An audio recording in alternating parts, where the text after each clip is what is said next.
Hello friends, welcome back to my channel. ட்ராமாக்குள்ள போறதுக்கு முன்னாடி மறக்காம இந்த வீடியோக்கு ஒரு லைக்கை போட்டுருங்க. வாங்க ட்ராமாக்குள்ள போலாம்.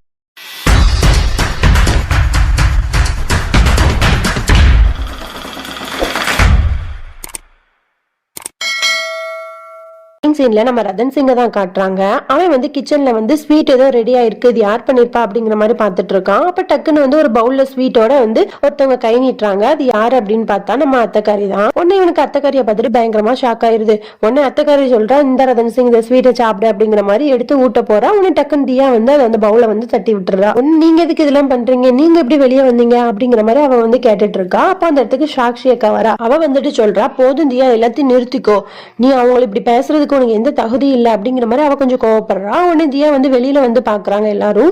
அப்போ பார்த்தா யாஷ் அப்புறம் குடும்பத்துல இருக்க எல்லாருமே நிக்கிறாங்க. உடனே தியா போயிட்டு யாஷ்ட கேட்கறா, என்ன யாஷ் நடக்குது இங்க அப்படிங்கிற மாதிரி கேட்டோன்னே யாஷ் சொல்றான், இல்ல தியா, இந்த மாதிரி நீ கொடுத்த எவிடன்ஸ் எல்லாமே அத்தைக்காரங்களுக்கு அகேன்ஸ்டா இருக்கு, எல்லாமே வந்து பொய்யான எவிடன்ஸா இருக்கு அப்படிங்கிற மாதிரி சொல்லிடுறான். இது கேட்டோன்னே தியாக்கு பயங்கரமா ஷாக் ஆயிருது. உடனே யாஸ் சொல்றான், தியா நீ ஃபர்ஸ்ட் கொடுத்தல ஒரு புக்கு பேப்பர், அதெல்லாம் வந்து வேற ஒரு புக்ல உள்ளது, இது அந்த புக்ல உள்ள இது கிடையாது அப்படிங்கிறது ப்ரூஃப் ஆயிருக்கு. அதுக்கப்புறம் இந்த வயசானவர் சொன்னதும் பொய் அப்படிங்கிற மாதிரி சொல்றான். ஆனா இந்த வயசானவர் வந்து அழுதுட்டே சொல்றாரு, ஆமாமா, நான் இந்த மாதிரி வந்து என் குழந்தைங்களை கொன்றுவேன்னு மிரட்டினாங்க, இவங்க பேரை சொல்லலைன்னா நான் குழந்தைங்களை கொன்றுவேன் அப்படிங்கிற மாதிரி மிரட்டினாங்க, அதனாலதான் நான் பயந்துட்டு வந்து இவங்க பேரை சொல்லிட்டேன், நான் சொன்னது எல்லாமே பொய் அப்படிங்கிற மாதிரி அந்த வயசானவனும் சொல்லிடுறான். இதை கேட்டுட்டு தியாக்கு பயங்கரமா ஷாக் ஆயிருது. குடும்பத்துல இருக்க எல்லாருக்குமே இது பயங்கர ஷாக்கு. உடனே தியாவோட அக்கா என்ன பண்றா அப்படின்னா, தியாவை கண்ட மாதிரி திட்டி விடுறா. உனக்கு கொஞ்சமாவது அறிவு இருக்கா தியா, நீ வந்து ஒரு தடவைக்கு 2 தடவை வந்து யோசிச்சு முடிவு பண்ண மாட்டியா, இப்போ ஒன்னால எந்த தப்பும் பண்ணாத அவங்க ஜெயில போய் இருந்துட்டு வந்திருக்காங்க, இதுக்கு எல்லாத்துக்கும் காரணம் நீ தான் அப்படிங்கிற மாதிரி அவளும் திட்டுறா. உடனே எல்லாருமே வந்து ரொம்ப கோவமா பார்த்துட்டு இருக்காங்க. உடனே அந்த டைம்ல உடனே அத்தைக்காரி வந்து ஒரு டிராமாவை போடுறா. தியா மேல எந்த தப்பும் இல்ல, அவன் வந்து அவளோட வேலையை தான் பார்த்தா, அதனால அவன் மேல எந்த தப்பும் இல்ல அப்படிங்கிற மாதிரி அவன் வந்து ஒரு டிராமாவை போட்டு ரதன் சிங் மனசுல வந்து சென்டிமெண்டலா இடம் பிடிச்சிடுறா. உடனே ரதன் சிங் வந்து பயங்கர கோவமா ரூமுக்கு போயிடுறான். அங்க வந்து ஒரு வேலைக்காரர் ரதன் சிங்கோட ரூம்ல வந்து ஆணி அடிச்சிட்டு இருப்பான். உடனே கொடுங்க அப்படிங்கிற மாதிரி சுத்தியில வந்து ரதன் சிங் வாங்கிட்டு அந்த ஆணி வந்து ஓங்கி ஓங்கி அடிச்சுட்டே இருப்பான் கோவத்துல.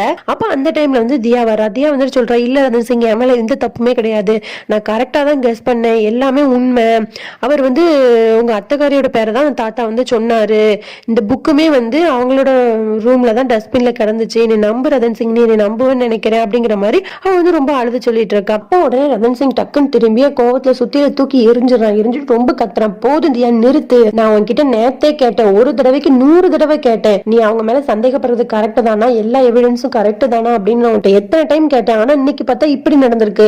அவங்க சின்ன வயசுல இருந்து என்னை தூக்கி வளர்த்தவங்க, அவங்க என் மேல எவ்வளவு பாசமா இருந்தாங்க தெரியுமா, ஆனா நான் அவங்கள கூட நம்பாம ஒன்னு நம்பினேன், நீ சொன்னது எல்லாமே உண்மைன்னு நம்பினேன், ஆனா நீ இப்படி பண்ணிட்டியே அப்படிங்கிற மாதிரி ரொம்ப பயங்கரமா வந்து தியாவை போட்டு திட்டிடுறான். தியா வந்து இதெல்லாம் ஷாக் ஆகி பார்த்துட்டு இருக்கா. ஏன்னா சின்ன வயசுல இருந்தே எந்த ஒண்ணு தப்பு நடந்தாலுமே ரதன் சிங் வந்து தியாவுக்கு தான் வந்து சப்போர்ட் பண்ணுவான், தியாவை வந்து அவ்வளவு நம்புவான். ஆனா இந்த ஒரு விஷயத்துல தியாவை நம்பாம போனது தியாவால ஏத்துக்கவே முடியல. அவ ரொம்ப அழவே ஆரம்பிச்சிடலாம். இவங்க 2 பேரும் இந்த மாதிரி சண்டை போட்டுட்டு இருக்கதா அத்தைக்காரி வெளியே நின்று பார்த்துட்டு ரொம்ப சிரிச்சிட்டு இருக்கா.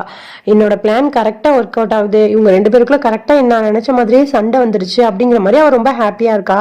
நடந்த எல்லா விஷயத்துக்கான பிளானுமே இந்த அத்தைக்காரியோட தான். அதாவது அவ மேல தப்பு இருக்க மாதிரி நம்ப வச்சு லாஸ்ட் வந்து அவ தப்பு பண்ணல அப்படிங்கிற மாதிரி எல்லாருக்கும் ப்ரூவ் பண்ணி நம்ம ரதன் சிங் கிட்டையும் வந்து ஒரு நல்ல பேர் எடுக்கணும், ஒரு சென்டிமெண்டலா அட்டாச் ஆகணுங்கிறதுக்காக இந்த மாதிரி எல்லாம் பண்ணிருப்பா. அப்புறம் தியா வந்து அழுதுட்டு அந்த ரூமை விட்டு வெளியே போயிடுறா. அதுக்கப்புறம் அவளோட ரூம்ல போயிட்டு ரொம்ப யோசிச்சுட்டு இருக்கா, யாரு இதெல்லாம் பண்ணிருப்பா, இவங்க பண்ணல அப்படின்னா இத்தனை நாள் இதெல்லாம் பண்ணது யாரு அப்படிங்கிற மாதிரி யோசிச்சுட்டு, நான் கெஸ் பண்ணது எப்படி தப்பாகும், அது தப்பாவே ஆகாது, எல்லாரும் என்னையும் வந்து திட்டுறாங்களே, நம்ம ரதன் சிங்குமே என்ன நம்பலையே அப்படிங்கிற மாதிரி அவளே கண்ணாடியை பார்த்து யோசிச்சுட்டு அழுதுட்டு இருக்கா.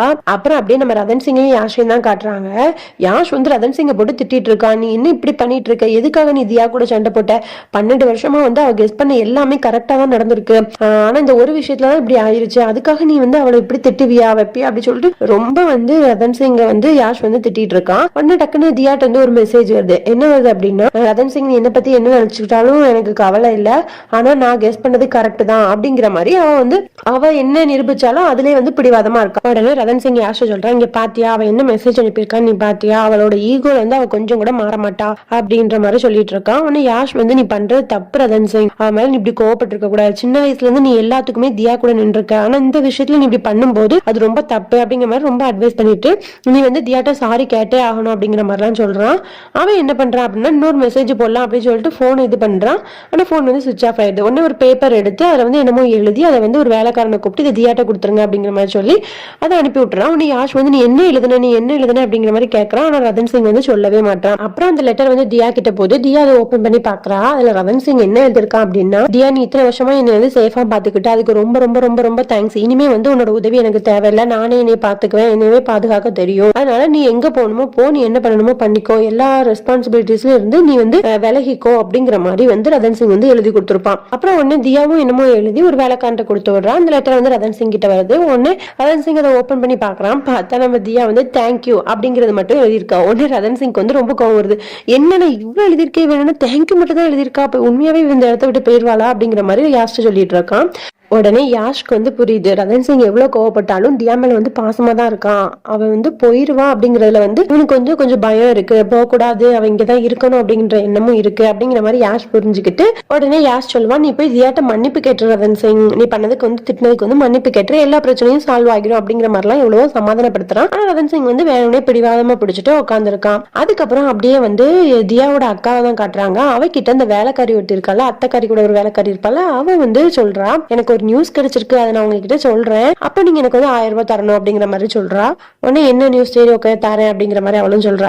உடனே என்ன சொல்றா அப்படின்னா இந்த மாதிரி ரதன் சிங் வந்து தியா வந்து இங்க இருந்து போக சொல்லிட்டாங்க, எல்லா பொறுப்பையுமே ஒப்படைச்சிட்டு போக சொல்லிட்டாங்க, நீ என்ன பண்ணணுமோ பண்ணிக்கோ அப்படிங்கிற மாதிரி சொல்லிட்டாங்க அப்படின்னு சொன்னதும் தியாவோட அக்கா காரிக்கு பயங்கரமான சந்தோஷம். உடனே அந்த சந்தோஷத்துல வந்து அந்த வேலைக்காரிக்கு வந்து உனக்கு 1000 ரூபாய் என்ன 2000 ரூபாவே தரேன் அப்படிங்கிற மாதிரி சொல்லிடுறா. அதுக்கப்புறம் இந்த நியூஸ் வந்து எல்லாருக்குமே குடும்பத்துல இருக்க எல்லாருக்குமே ஸ்ப்ரெட் ஆகுது. எல்லாருக்குமே ரொம்ப ஹாப்பி ஆயிடுது. சாக்ஷி அக்காக்கு, தியாவோட அக்கா இருக்கால அவளுக்கு, அவளோட மாமியாருக்கு, இப்படி எல்லாருக்குமே வந்து ரொம்ப ஹாப்பி ஆயிடுது. மீசக்காரன் இருக்கான்ல அவன் சந்தோஷத்துல ஒரு படி மேலேயே போயிட்டு டான்ஸே ஆட ஆரம்பிச்சிடறான், தியா வீட்டை விட்டு வெளியே போறா அப்படிங்கிற சந்தோஷத்துல. அப்புறம் அப்படியே நம்ம தியாவை தான் காட்டுறாங்க. அவ வந்து யோசிச்சுட்டே அரண்மனைக்குள்ள வரா. உடனே அவ வர்றதை பார்த்துட்டு எல்லாரும் வந்து நீ அங்கேயே நிலை, எதுக்காக உள்ள வர, அதான் ரதன் சிங் நீ வந்து எல்லா பொறுப்பையும் பிடிச்சிட்டு இங்க வந்து போக சொல்லிட்டான்ல, ஏன் இப்படி பண்ணிட்டு இருக்க அப்படிங்கிற மாதிரி எல்லாருமே வந்து அவளை வந்து திட்டிட்டு இருக்காங்க. அப்போ உடனே அத்தைக்காரி வந்து ஒரு நல்ல வேஷம் போட்டுட்டு அவளுக்கு சப்போர்ட் பண்ற மாதிரி 4 வார்த்தை பேசிட்டு இருக்கா. அப்போ அந்த இடத்துக்கு வந்து ரதன் சிங் வந்துடுறான். அவன் வந்து ஐயோ தியா போயிருவாளோ, நம்ம சொன்னதை கோவத்துல சொன்ன வார்த்தையை வச்சுட்டு அப்படிங்கிற மாதிரி பயந்துட்டு தான் வந்திருப்பான். ஆனா இங்க நடக்கிறதெல்லாம் பார்த்துட்டு அவன் அப்படியே அமைதியா இருப்பான். ஒன்னு தியா சொல்லுவான், நான் ரதன் சிங்கோட வாக்குக்கு வந்து கட்டுப்படுறேன், அவர் சொன்னதை நான் நிறைவேற்றுவேன் அப்படிங்கிற மாதிரி சொல்லிட்டு நேரத்தை விட்டே போயிடுறா. உடனே அடுத்து நம்ம ரதன் சிங் என்ன பண்றான் அப்படின்னா ஜீப்ல வந்து ரொம்ப அவசர அவசரமா போய்கிட்டு இருக்கான். அப்போ அவனை வந்து ஒரு பிளாக் கலர் கார் வந்து பின்னாடி துரத்திட்டே வருது. டக்குனு ரதன் சிங்கோட ஜீப்புக்கு முன்னாடி வந்து சடனா நின்றுது. உடனே ரதன் சிங் வந்து இது யாரா இருக்கும் அப்படிங்கிற மாதிரி இறங்கி பாக்குறான். உடனே டக்குன்னு அந்த பிளாக் கலர் கார்ல இருந்து யாரோ வெளியே வராங்க. உடனே வந்து கன்னை வந்து ஷூட் பண்ணலாம் அப்படிங்கிற மாதிரி எடுத்து வச்சுட்டு இருக்கான். அப்போ அந்த கார்ல இருந்து யார் இறங்கி வரா அப்படின்னா நம்ம தியா தான் இறங்கி வரா. உடனே ரதன் சிங் சொல்றான், நீ எதுக்காக வந்த, நீ தான் வந்து பெரிய சொன்னேன்றதுக்காக போறேன்னு சொன்னல, அப்ப போயிருக்க வேண்டியதானே, எதுக்காக வந்த அப்படிங்கிற மாதிரி கேட்டோன்னே தியா சொல்றா, இல்ல ரதன் சிங் ஒன்னு புரிஞ்சுக்கோ, நீ போட்ட ஆர்டரை விட நான் பண்ணி கொடுத்த ப்ராமிஸ் தான் வந்து பெருசா தெரியுது எனக்கு, அதனால வந்து நான் உன்னை எப்பவுமே பாதுகாத்துட்டு இருப்பேன், யார் வந்து இந்த பிரச்சனைக்கு எல்லாம் காரணங்கிறத நான் கண்டுபிடிச்சிட்டு தான் இந்த வீட்டை விட்டு போவேன் ரதன் சிங், அதனால நீ இப்ப இங்க நிக்கிறது சேஃப் கிடையாது, வா வீட்டுக்கு போலாம் அப்படிங்கிற மாதிரி கூப்பிடுறா. உடனே ரதன் சிங் வந்து ரொம்ப ஹாப்பி ஆயிருது. தியா வந்து நம்ம எவ்வளவுதான் அவன் மேல கோவப்பட்டாலும் அவளோட கடமையில கரெக்டா இருக்காளே, நம்ம மேல பாசமா இருக்காளே அப்படிங்கிற மாதிரி நினைச்சிட்டு அவனுக்கு ரொம்ப சந்தோஷமாயிருது தியா வந்து திரும்பவும் அவன் கிட்ட வந்ததுக்கு. அதுக்கப்புறம் அப்படியே 2 பேரும் கிளம்பி ஜீப்ல போயிட்டு இருக்கும் போதே அவங்க 2 பேரும் ஒவ்வொருத்தருக்கு ஒருத்தர் இப்படி இந்த சண்டை போட்டாங்களா அதை வந்து சமாதானப்படுத்திக்கிறாங்க. அதுக்கப்புறம் அரண்மனைக்கும் போயிடுறாங்க. அங்க வந்து தியாவும் ரதன் சிங்கும் வந்திருக்கத பார்த்துட்டு அங்க இருக்க எல்லாருக்குமே பயங்கரமான ஷாக்கு. ஒண்ணு கேக்குறாங்க, எதுக்காக நீ திரும்பவும் உள்ள வந்த அப்படிங்கிற மாதிரி கேட்டோன்னே ரதன் சிங் சொல்றான், நான் என்னோட ஆர்டர்ல இருந்து வாபஸ் வாங்கிட்டேன், அதனால இனி தியா இங்கதான் இருப்பா அப்படிங்கிற மாதிரி சொன்னோன்னா எல்லாருக்குமே பயங்கரமான ஷாக்கு. ஏன்னா எல்லாரும் அவ்வளவு சந்தோஷப்பட்டுட்டு இருந்தாங்கல்ல, திரும்பவும் தியா வந்தோன்னா ரொம்ப சோகமாயிட்டாங்க. நம்ம அத்தைக்காரிக்கெல்லாம் பயங்கரமான ஷாக்கு. ஏன் அப்படின்னா அவன் வந்து கஷ்டப்பட்டு இவங்க 2 பேருக்குள்ள வந்து சண்டையை மூட்டி விட்டு இருந்திருப்பா. ஆனா அது சீக்கிரமா சரியாயிருச்சு அப்படிங்கிற மாதிரி அவன் வந்து ஷாக்ல இருப்பா. அப்போ உடனே தியா சொல்வா, இந்த பிரச்சனைக்கெல்லாம் யார் காரணம் அப்படிங்கறத கண்டுபிடிக்கிறதுக்கு எனக்கு வந்து வேலை இப்போ வந்து ரொம்ப ஈஸி ஆயிருச்சு. ஏன் அப்படின்னா அது ஒரு பொண்ணுதான் அப்படிங்கறது தெரிஞ்சிருச்சு, ஆனா அது யாரு அப்படிங்கறதான் தெரியல. அப்ப இந்த குடும்பத்துல இருக்க ஏதோ ஒரு பொண்ணுதான் இந்த எல்லா பிரச்சனைக்கும் காரணம், அது யாரு அப்படிங்கறத நான் சீக்கிரமா கண்டுபிடிப்பேன் அப்படிங்கிற மாதிரி சொன்னோன்னா குடும்பத்துல இருக்க எல்லாருமே ஷாக் ஆகி பார்த்துட்டு இருக்காங்க. ஓகே ஃப்ரெண்ட்ஸ், இதோட நம்ம இந்த பாட்டை முடிச்சுக்கலாம். நாளைக்கு பார்க்கலாம். Bye friends.